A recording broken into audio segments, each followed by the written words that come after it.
Ici, vous avez l'ionosphère lunaire, telle que je vous l'ai présentée tout à l'heure. Vous avez les axes magnétiques de pleine mer qui sont représentés et les axes électriques. Alors ici, il est fait abstraction des influences solaires que je vous avais présentées tout à l'heure, superposées à ces influences. Ici, vous l'avez de façon plus claire, si on peut dire. Bon, continuons maintenant, revenons à nos marées. Diapo suivante. Diapo suivante.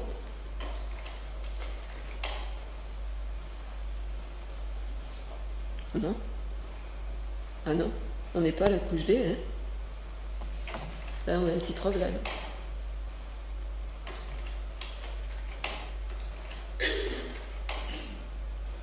Non. Ce sont des cycles, il y a eu un décalage quand elles ont été reclassées. Ah non. Ouais. Voilà ce que j'attendais. Oui, non, non, celle que vous aviez précédemment, là, sur les marées. Celle-ci. J'ai représenté sur ce graphique les coefficients les plus élevés de marées de pleine lune et nouvelle lune de 1947 à 1954. Et vous constatez qu'à différentes périodes de l'année, ces marées passent par un maximum, un minimum, et il y a un stade où elles se croisent. Or, descendez sur la colonne de gauche et vous voyez que la période à laquelle elles se croisent varie d'une année à l'autre. Remontez à la colonne de droite et vous continuez à descendre, ça varie toujours, et vous arrivez à l'année 1954 à avoir un schéma qui ressemble passablement à celui de 1947, alors que celui de 1947 est inverse de celui que vous trouvez en 1951. Vous avez un cycle octénal des marées. Maintenant, là aussi, je me base sur des marées de latitude moyenne. À quoi correspond ce cycle? Est-ce qu'on peut le mettre en évidence et l'expliquer d'une manière ou d'une autre? Diapo suivante, celle sur les orbites. Alors voilà là des figures qui sont tirées des observations des physiciens, mais observations qu'ils n'ont jamais pris la peine de mettre en graphique. Je ne voudrais pas dire de mal des physiciens parce qu'ils ont fait beaucoup d'observations, mais enfin, je constate qu'il y a des choses qu'ils n'ont pas faites. L'orbite lunaire se présente comme une ellipse. À l'un des foyers de l'ellipse se trouve la Terre. Le grand axe de l'orbite lunaire s'appelle la ligne des abscides. Et le foyer où se trouve la Terre, qui se trouve en somme le plus proche de l'extrémité de la ligne des abscides, cette extrémité porte le nom de périgée. Si on se reporte aux annuaires astronomiques, vous avez Flammarion qui publie ces annuaires astronomiques tous les ans. Si on se reporte aux observations du demi-diamètre apparent de la Lune, on constate que ce demi-diamètre apparent varie constamment. Ça s'explique très facilement, puisque la Lune se déplace sur son orbite et que cette orbite est une ellipse. Mais si l'orbite lunaire était fixe par rapport à la Terre, le demi-diamètre apparent de la Lune serait toujours le plus grand à une même phase et placé au périgée, c'est-à-dire à l'extrémité de la ligne des abscides la plus proche de la Terre. Or là aussi, si on prend la peine de relever ces demi-diamètres apparents sur plusieurs années successives, on constate que le diamètre le plus grand ne correspond pas toujours à la même phase lunaire. Autrement dit, ce n'est pas la même phase lunaire qui se trouve au périgée. Autrement dit encore, la position de l'orbite n'est pas toujours la même par rapport à la Terre. On peut construire très facilement la position de l'orbite lunaire. Vous savez qu'en période de nouvelle lune, vous pouvez mettre sur un même axe le Soleil, la Terre, la Lune. La Lune sur son orbite se déplace, je vais dire approximativement, parce qu'il y a quelquefois une variante d'un demi-degré, mais enfin approximativement de 12 degrés par jour. Bon, prenez une période de nouvelle lune, n'importe laquelle, n'importe quelle année, et vous trouvez le demi-diamètre apparent de la Lune le plus grand, mettons si vous voulez 3 jours après la nouvelle lune.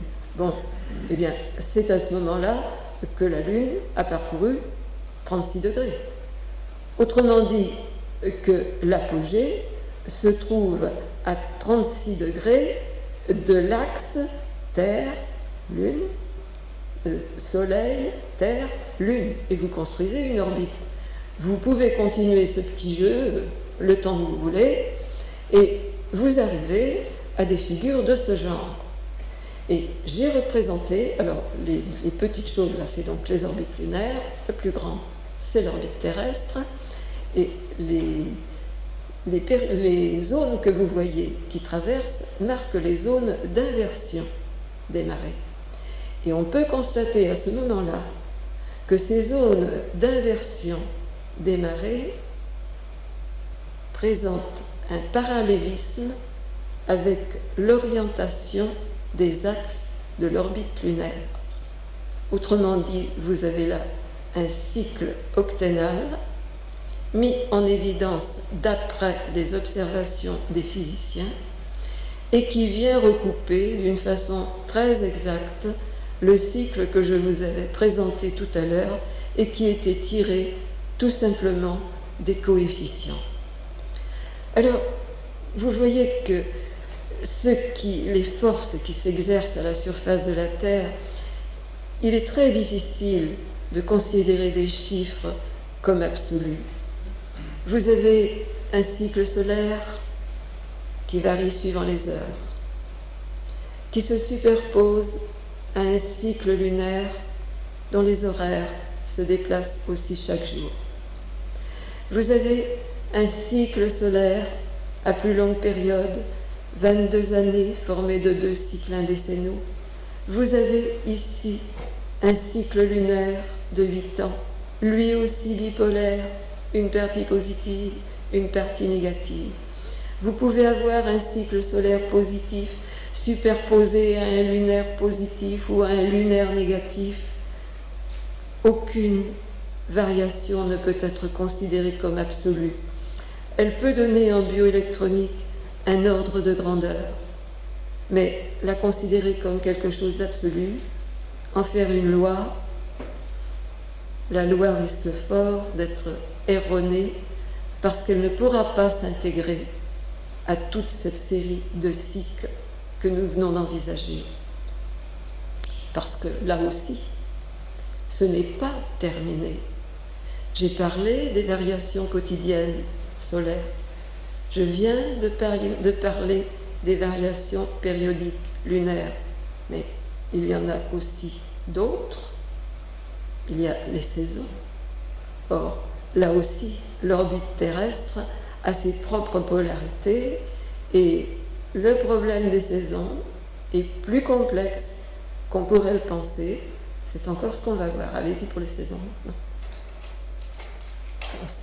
Ah non, c'est pas ça. Non, non. Non, non. Non, non, il y a un mélange de diapositives. Non, non, c'est pas ça. Non. Non. Non. Non. Voilà. Voilà un aspect des variations qu'on peut relever suivant les saisons, puisque nous voilà maintenant rendus aux saisons. Vous avez une variation, je pars toujours de la gauche, et alors je me déplacerai vers la droite, je descendrai après. Septembre 57, des variations ioniques relevées sur l'eau de mer, sur une eau de source, c'était une eau de source ferrugineuse, relevée à Pornix, et également sur une eau de pluie. Or, vous voyez là aussi, on arrive au mois de septembre 57, vous avez une variation de pH qui tend à remonter, qui tend vers une alcalose. Septembre 57, vous avez une variation du RH2. Là aussi, vous voyez qu'il tend à remonter. Novembre 57. Novembre 57, vous voyez également là une variation assez importante. Je suis dans les pH. Le premier c'était pH, le deuxième RH2. Là, je reviens au pH. Variation, eau de pluie, variation relevée sur une plante. Comme par hasard, là aussi, quand les pH remontent, ça correspondait, j'habitais Nantes à l'époque, au maximum de la grippe asiatique dans le secteur. Ça suivait aussi tout juste le flux des Léonides que j'avais évoqué tout à l'heure. Revenons maintenant, alors je suis dans les graphiques du bas, mai 58, flux des Léonides, vous trouvez des variations relevées sur l'eau de pluie, sur l'eau de mer, puis également variations salivaires. Au mois de mai, qui ne représente pas pourtant un solstice, parce que les saisons terrestres, on les délimite d'une façon classique sur les solstices et équinoxes. Eh bien, la bioélectronique fait apparaître des phénomènes plus complexes.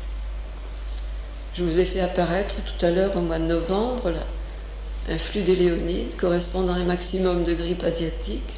Vous trouvez ici un flux des Léonides, vous avez une variation du RH2. Novembre 58, je passe au graphique du milieu, où vous trouvez là également une variation assez importante, et j'ai noté les graphiques que dans certains cas étaient superposés, même type de RH2 pour eau de mer, sol et végétaux. Là aussi variation. Mai 59, encore flux des Léonides, vous avez variation relevée sur l'eau de mer, dilution salivaire et sur une plante. Il semble donc que les saisons soient plus complexes que ce qu'on pourrait penser. Il y a bien sûr les axes de l'orbite terrestre, solstice, équinoxe, qui délimitent 4 zones. Mais il existe quelque chose d'autre qui se passe en dehors de ces périodes. Et nous allons revenir ici, pas la peine de changer de graphique, nous allons revenir ici aux expériences que je vous citais tout à l'heure sur la polarisation de la lumière, expérience de Smoszerski.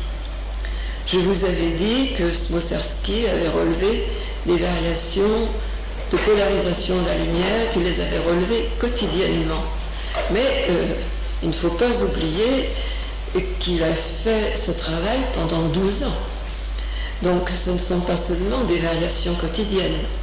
Il y a aussi des variations saisonnières de la polarisation de la lumière.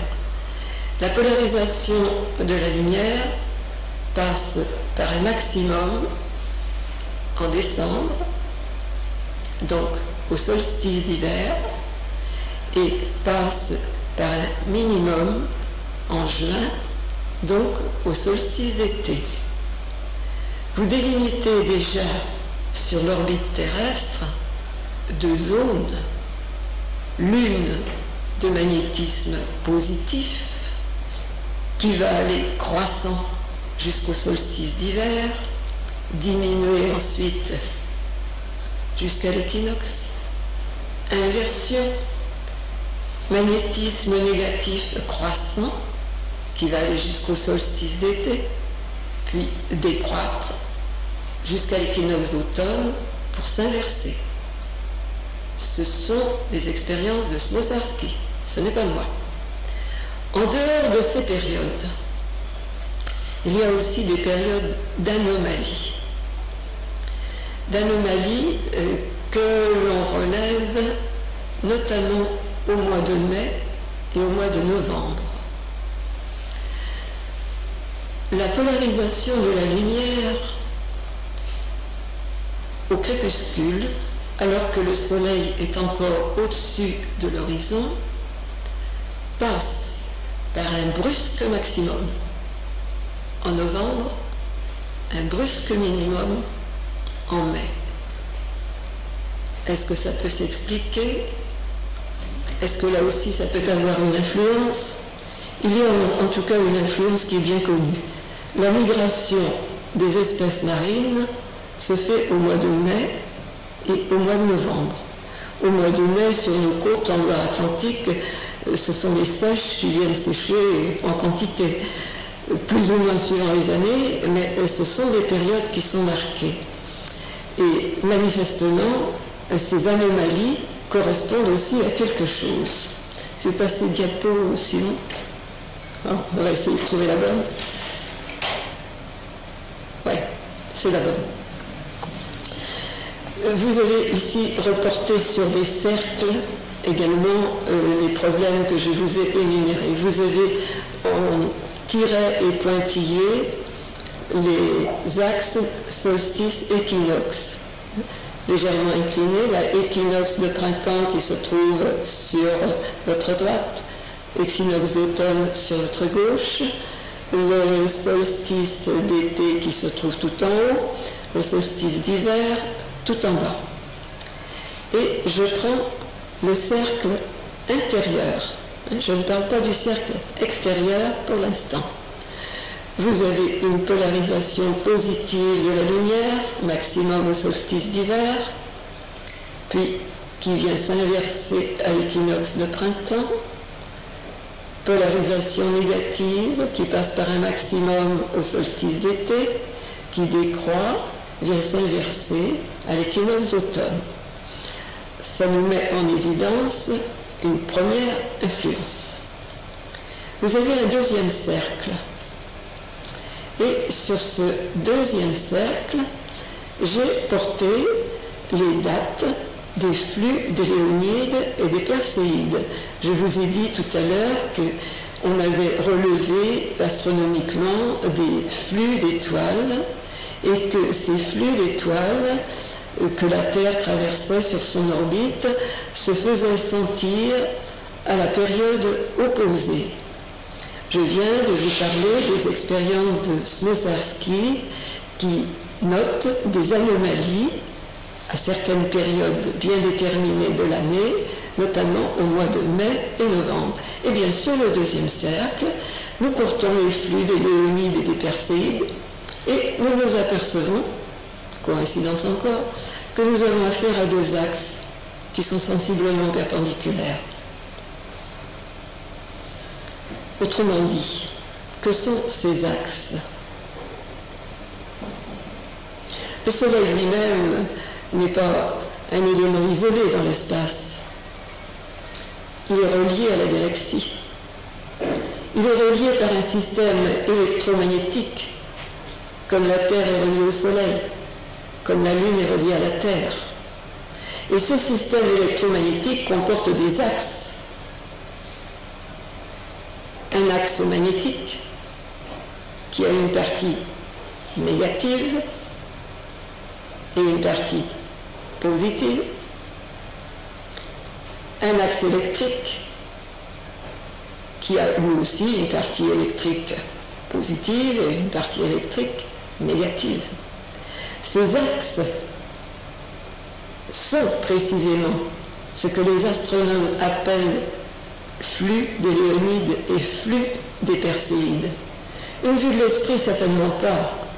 Les saisons chinoises ne sont pas axées comme les nôtres. Les Chinois considèrent que l'année a 4 saisons, mais qu'entre ces 4 saisons, il y a ce qu'ils appellent des intersaisons. Ça correspond pour eux à l'élément bois. Bien, il se trouve que les intersaisons se trouvent sur ces axes. précisément. Ce sont les axes d'un système de l'univers, d'un système galaxie-soleil. À quoi correspondent-ils en ce qui nous concerne? Eh bien, vous avez, je pars de la partie droite, flux d'éléonides magnétiques moins, ça correspond au sein de glace et à la lune rousse. Puis, vous montez, vous trouvez le flux électrique des Perséides, c'est en général une période de chaleur. Je dis en général parce qu'il faut toujours penser à la superposition des cycles solaires et lunaires, se superposant également aux polarités de l'orbite terrestre. C'est très complexe en réalité. Mais enfin, on trouve à ce moment-là, même si la période de chaleur est variable suivant les années, un maximum d'étoiles filantes quand le ciel est clair. Nous redescendons. Vous avez au flux des Léonides magnétiques plus, alors je suis sur le cercle extérieur, une période de chaleur, là, l'été de la Saint-Martin, c'est connu aussi. Puis nous continuons à tourner et nous trouvons le flux électrique des Perséides. C'est un flux froid en général, et c'est en général aussi à cette période, c'est souligné aussi dans la météoropathologie de M, dont je vous ai parlé tout à l'heure, maximum de décès, surtout de personnes âgées. Les flux électriques sont beaucoup plus nocifs sur le plan santé que les flux magnétiques. Mais alors, si nous superposons les deux cercles, alors cette fois-ci, je parle des deux, on trouve qu'il y a différents secteurs. Vous avez le secteur marqué, alors c'est marqué sur le cercle interne, hein, mais les deux entrent en ligne de compte. Vous avez un secteur A, B, C, D, où vous trouvez une concordance magnétique négative, puis un secteur D, E, où vous trouvez une partie négative et une partie positive. Ce sera donc une prédominance électrique négative, puisque le négatif est près de la Terre. Puis vous entrez dans le positif, E, F, G, H, concordance magnétique positive, puis à nouveau une inversion, c'est le secteur HA, où vous tombez sur ce flux électrique qui cette fois sera positif, puisque c'est le positif qui est le plus près de la Terre et qui correspond à cette période assez néfaste de l'année où il y a le maximum de décès. Donc le problème des saisons est extrêmement complexe. Et je ne vous ai pas défini ici toute la complexité encore. Je vais y ajouter quelque chose, c'est qu'on constate en réalité que le mouvement d'un astre, quel qu'il soit, n'est jamais simple. Vous avez toujours un phénomène de rotation associé à un phénomène de translation. La Terre tourne sur elle-même, ça tout le monde le sait, je n'ai rien inventé. Elle subit une translation sur son orbite, je n'ai rien inventé non plus. La Lune se déplace autour de la Terre, c'est une translation, mais on a vu que son orbite tourne sur elle-même, c'est une rotation. Eh bien, il en est, selon toute vraisemblance, c'est une hypothèse, mais elle me paraît cadrée fortement avec diverses évidences. Il est vraisemblable qu'il en ait des masses fluidiques comme des corps constitués, et que ces couches ionosphériques, en plus du mouvement de translation qu'elles ont un léger mouvement de rotation sur elles-mêmes autour de leur axe principal, et que ce sont ces mouvements de rotation qui déterminent sur les humains les biorhythmes 23, 28, 33. Si vous voulez, la diapo de l'ionosphère de la couche D, de la plus proche de la Terre. Non.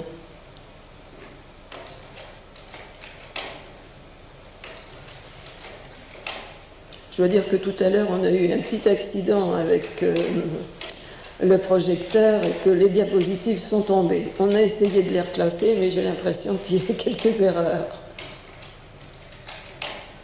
Voilà. Je vous ai présenté...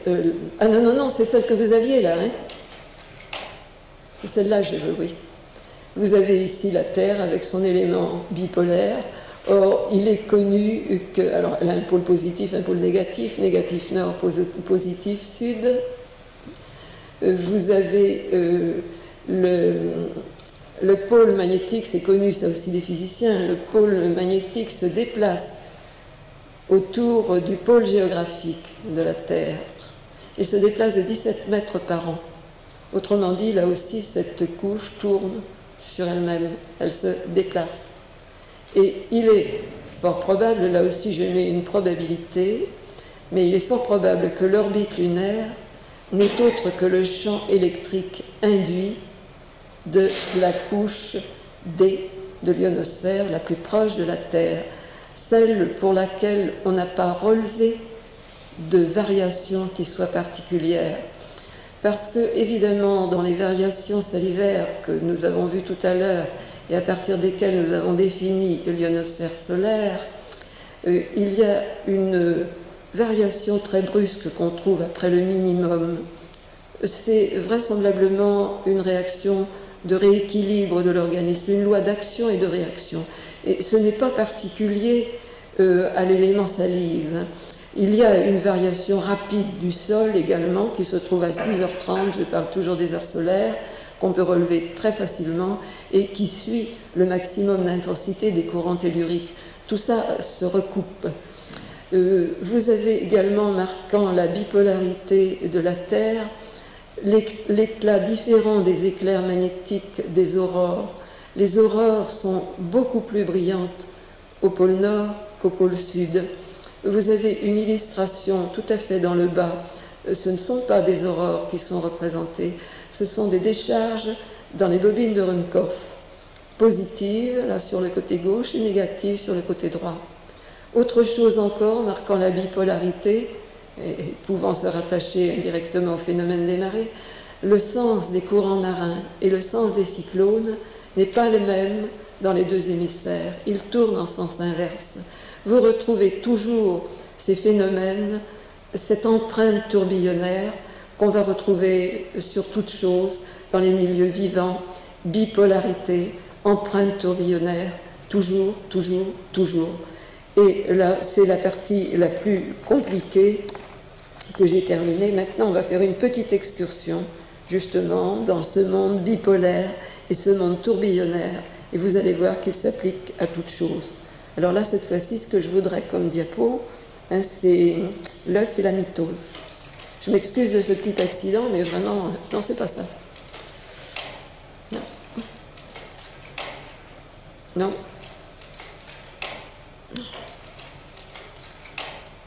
Oui.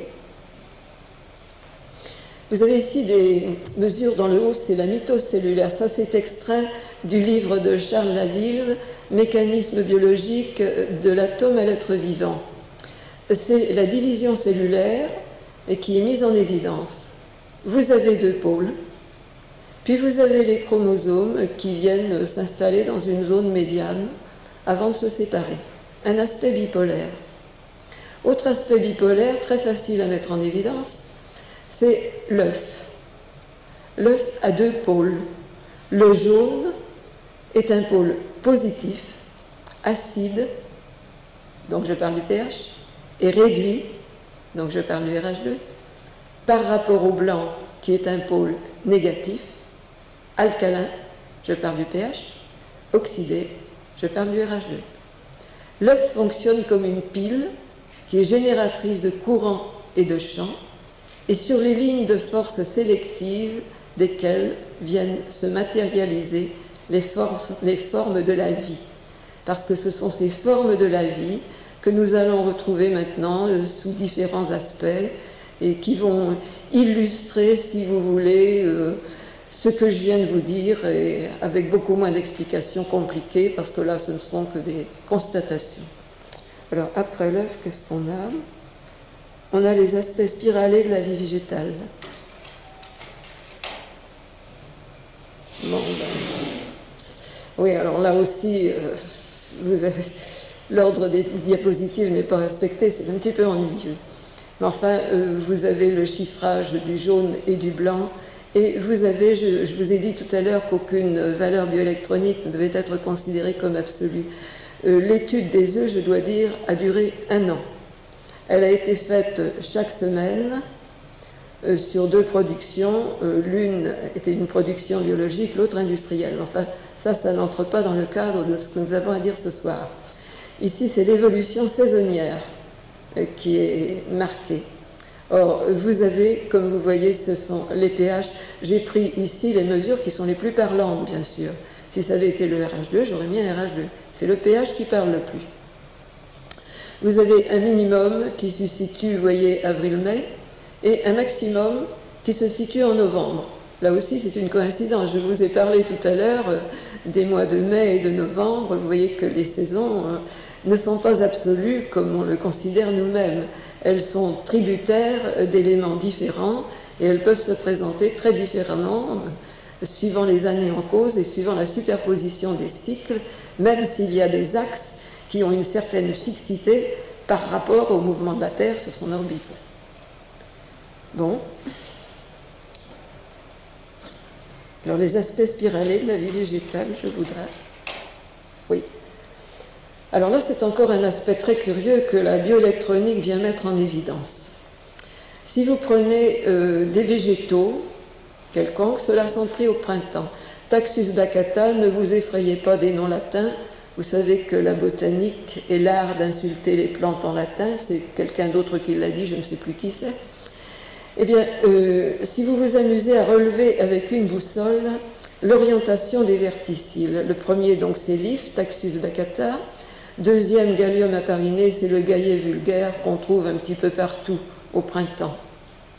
Vous relevez avec une boussole l'orientation des verticiles ou des branches s'il s'agit de l'if. Puis vous mesurez par le bioélectronimètre ce que vous trouvez. Là aussi, c'est le pH qui parle le plus. On constate qu'il y a une dissymétrie de la plante. Vous voyez qu'il n'y a pas que l'espace qui est dissymétrique, ça se répercute. Au printemps, vous avez sur l'if et également sur le gallium, vous avez un pôle négatif au nord et un pôle positif au sud. Au sud et qui se répercute, je dois dire, jusqu'à l'ouest. Mais enfin, déjà, il devient très marqué quand on arrive au sud. Il n'y a pas beaucoup d'évolution entre le sud et l'ouest. Il y en a une petite, mais enfin, pas très grande tout de même. Un sens d'orientation des plantes. Je voudrais l'automne maintenant. Diapo suivante. Ah, voilà l'automne. Et vous constatez ici, toujours, vous retrouvez l'if qui se trouve à gauche. Veronica cupressoides, c'est ce qu'on appelle Véronique petit cyprès. C'est une petite plante courante aussi. Toutes les plantes ont été prises en pleine nature. Je n'ai pas pris de plantes cultivées, je n'ai pas pris de plantes qui soient en pot, tout au moins pour ces mesures-là. Eh bien, vous constatez ici qu'il y a une inversion. Au printemps, on trouvait le négatif au nord et on trouvait le positif à l'ouest. Eh bien, nous voilà avec du positif au nord et du négatif à l'ouest. Même chose sur la deuxième plante. Et alors là, je dois dire qu'il y a une chose qui joue, parce que vous avez 2 catégories de plantes. Vous avez celles qui survivent l'hiver et vous avez celles qui meurent. Eh bien, à ce moment-là, c'est la résistivité électrique qui joue. Elle augmente considérablement et de façon inégale dans les 2 pôles, de façon à neutraliser les courants qui fonctionnent en ce sens, qui sont des courants de mort pratiquement. Si cette résistivité augmente, le courant s'annule, la plante passe l'hiver, elle dort et elle attend de se réveiller au printemps. Si la résistivité électrique s'effondre, la plante se dessèche et meurt. Il n'y a pas de pardon. J'ai un autre exemple sur les inflorescences, diapo suivante. Là, ce sont des inflorescences végétales. Alors là, évidemment, on ne peut pas trouver les mêmes au printemps et à l'automne, tout simplement parce que les fleurs du printemps sont fanées à l'automne. La première, c'est pris sur Apium graveolens, c'est lâche, donc sur la fleur elle-même. L'orientation des verticilles a été relevée. Et l'autre, Heracleum spondylium, c'est la grande berce, ce qu'on appelle vulgairement le cabaret des oiseaux, parce que les feuilles forment des petites anfractuosités qui retiennent l'eau de pluie et les oiseaux viennent s'y désaltérer. Et alors là aussi, vous voyez, au printemps, négatif nord, positif ouest. À l'automne, positif nord, négatif ouest. Là, ça, ce sont des plantes qui ne passent pas l'hiver. Hein. Elles ne survivent pas, la résistivité s'effondre et elles meurent dans un cas comme dans l'autre. Bon, je ne sais plus ce qu'on a après.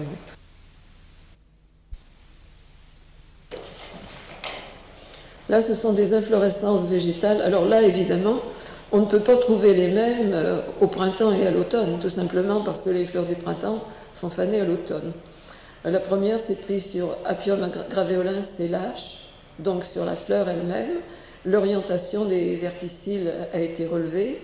Et l'autre, Heracleum spondylium, c'est la grande berce, ce qu'on appelle vulgairement le cabaret des oiseaux, parce que les feuilles forment des petites anfractuosités qui retiennent l'eau de pluie et les oiseaux viennent s'y désaltérer. Et alors là aussi, vous voyez, au printemps, négatif nord, positif ouest. À l'automne, positif nord, négatif ouest. Là, ça, ce sont des plantes qui ne passent pas l'hiver. Hein. Elles ne survivent pas, la résistivité s'effondre et elles meurent dans un cas comme dans l'autre. Bon, je ne sais plus ce qu'on a après, tout ça.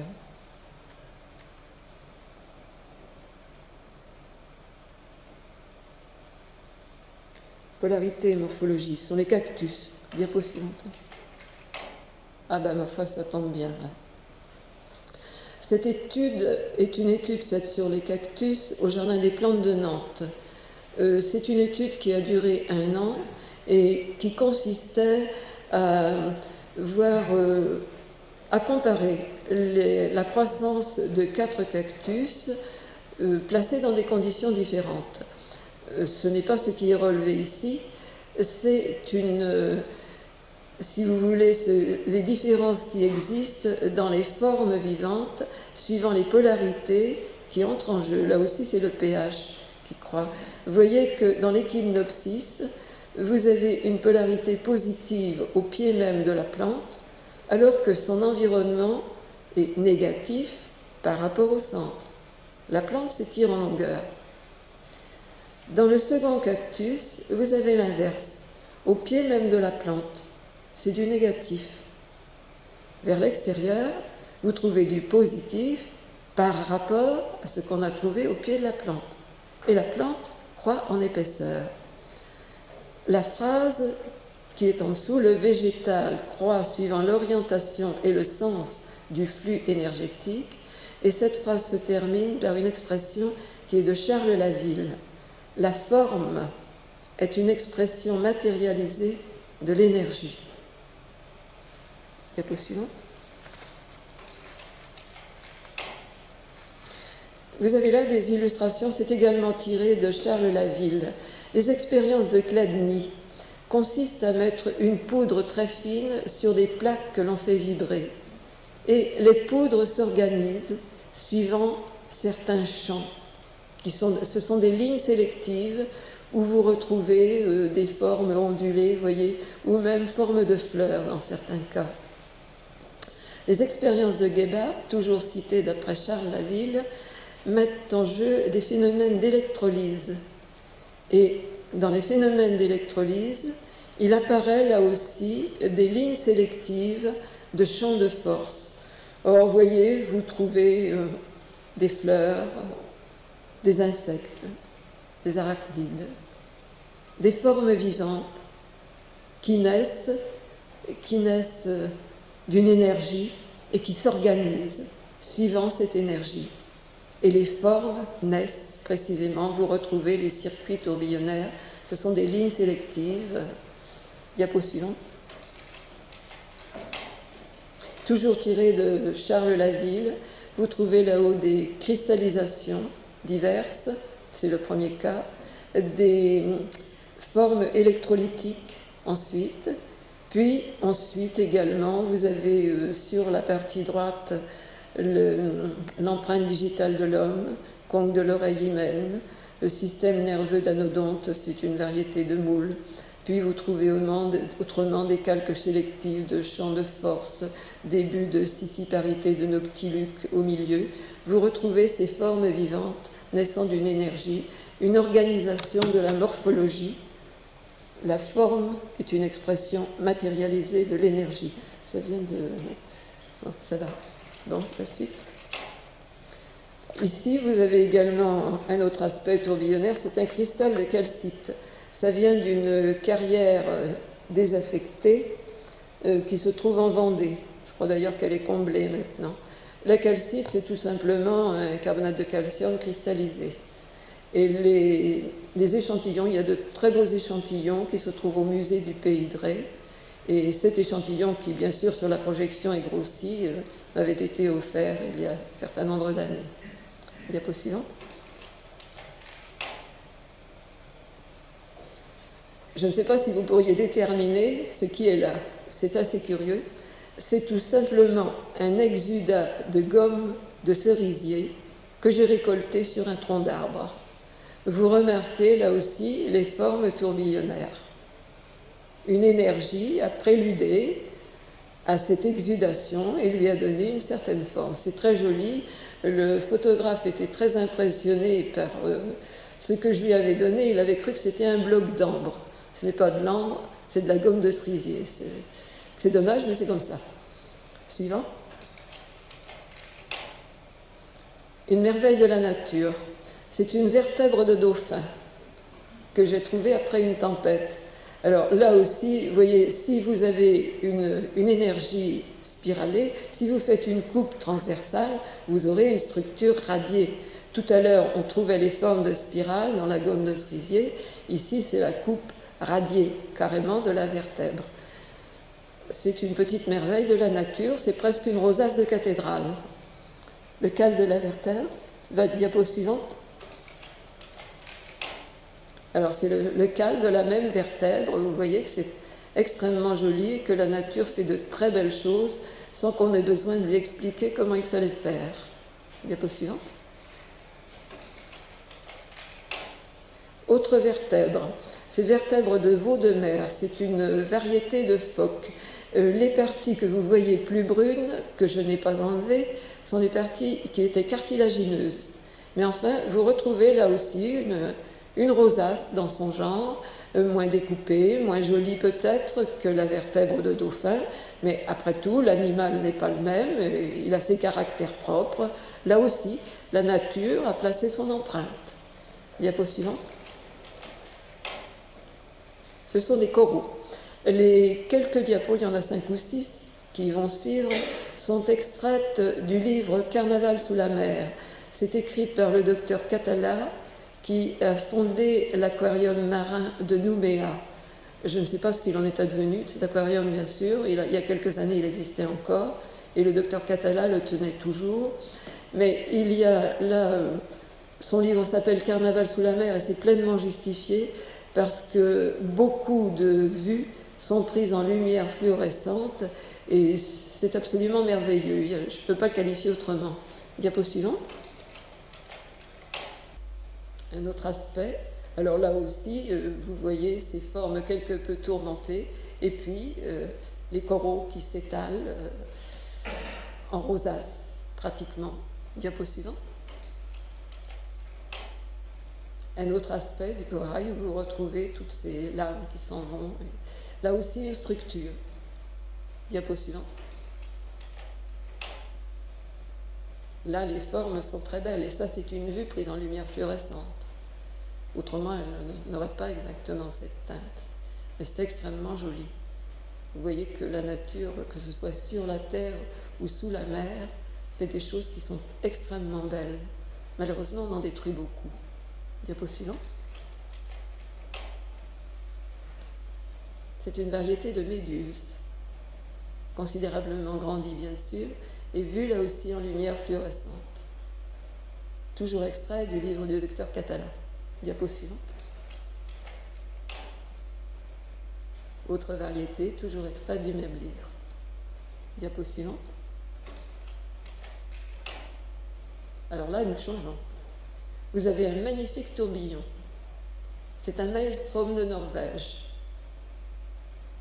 Vous savez que quand la mer, ça se produit à marée montante, alors la mer monte évidemment, puis est rejetée par les parois des fjords, et à la zone de jonction de cette mer qui monte et de ce qui est rejeté se forme un énorme tourbillon avec un énorme vrombissement, et ce qui se trouve à proximité est pratiquement aspiré et rejeté à l'état de débris vers l'extérieur. Vous voyez deux forces qui se heurtent et ça se traduit par un tourbillon.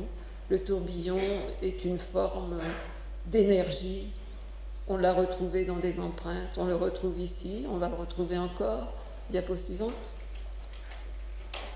Une nébuleuse spirale fait partie de la nébuleuse Andromède. Là aussi, c'est un tourbillon. Diapo suivante. Si je ne vous disais pas ce que c'est, vous ne le sauriez sans doute pas. C'est l'érosion d'enduit d'un très vieux mur qui était construit sur un courant d'eau. La partie basse, qui est plus sombre, c'est tout simplement l'herbe qui se trouvait au ras du sol. Ce mur était très très vieux, mais vous voyez les formes spiralées d'érosion de l'enduit. C'est l'action de l'eau, l'action du temps. De quand datait ce mur, je ne saurais pas vous le dire. Pour ma part, je l'ai, je crois, toujours connu, et il existait certainement avant moi. Est-ce qu'il est centenaire? Ça, je ne saurais pas vous le dire, mais c'est extrêmement curieux. Il a fallu démolir ce mur pour faire une construction nouvelle. Je dois dire que j'ai beaucoup regretté voir la disparition d'une œuvre d'art, et qu'avant qu'elle disparaisse, j'ai tenu à la voir en photographie. Je l'ai même offerte à sa propriétaire. Enfin, j'en ai gardé aussi. Diapo suivante. C'est différent. Nous terminons là aussi sur des structures de cristaux de neige. Je n'ai pas le livre en question et la diapositive est moins bonne parce que je n'ai eu qu'une photocopie qui n'était pas merveilleuse, donc c'est moins net. Mais le livre lui-même, qu'en principe on devrait pouvoir me prêter, du moins je l'espère, comporte, vous le voyez vous-même, 2453 illustrations. Or, à propos de cristaux de neige, je vous signale tout de même les expériences d'Henri Coanda, qui a été un pionnier de l'aviation et qui trouvait son plaisir à relever des micro-photographies de cristaux de neige. Lui en avait relevé environ 1500. Et sur ces 1500, il y avait environ 10 à 15 formes différentes. Une même forme de cristal tombe toujours en un même lieu. Et chose curieuse, la forme de ce cristal se retrouve dans les motifs de l'architecture ancestrale du lieu considéré. C'est assez équilibré en Europe orientale, très tourmenté en Inde, assez austère en Espagne, mais là aussi j'aurais voulu avoir un original, je n'ai pas pu l'avoir, donc je n'ai pas pu vous le présenter. C'est la dernière diapositive que je voulais vous présenter, mais et en m'excusant bien sûr des quelques perturbations qu'il y a eu, qui sont complètement indépendantes de notre volonté. Je vais vous citer pour terminer une phrase qui n'est pas de moi, elle est de Charles Laville, que j'ai déjà citée à diverses reprises. Et cette phrase est l'une des conclusions de son livre « Mécanisme biologique de l'atome à l'être vivant », livre qui actuellement est introuvable. Les phénomènes naturels sont des phénomènes étagés, allant du simple au composé et du composé à l'inextricable. Pour, avec quelque compréhension, tenter de les suivre dans leur ensemble, nous sommes contraints à passer constamment d'un étage à l'autre. tantôt nous élevant, tantôt redescendant. Il nous faut aller de l'éther à l'atome, de celui-ci à l'élément figuré, plus ou moins accessible à nos sens, et de là, tourner nos regards vers le cosmos pour ensuite accomplir le même chemin en sens inverse. Ainsi seulement peut se former et se perfectionner notre intelligence des choses par la connaissance de leurs assises à des échelles différentes et par comparaison itérative. C'est le périple que nous venons d'accomplir. Il a peut-être été un peu compliqué, il a été perturbé par des histoires de diapositives, je tiens à m'en excuser, nous n'avons pas pu mieux faire. Excusez-nous.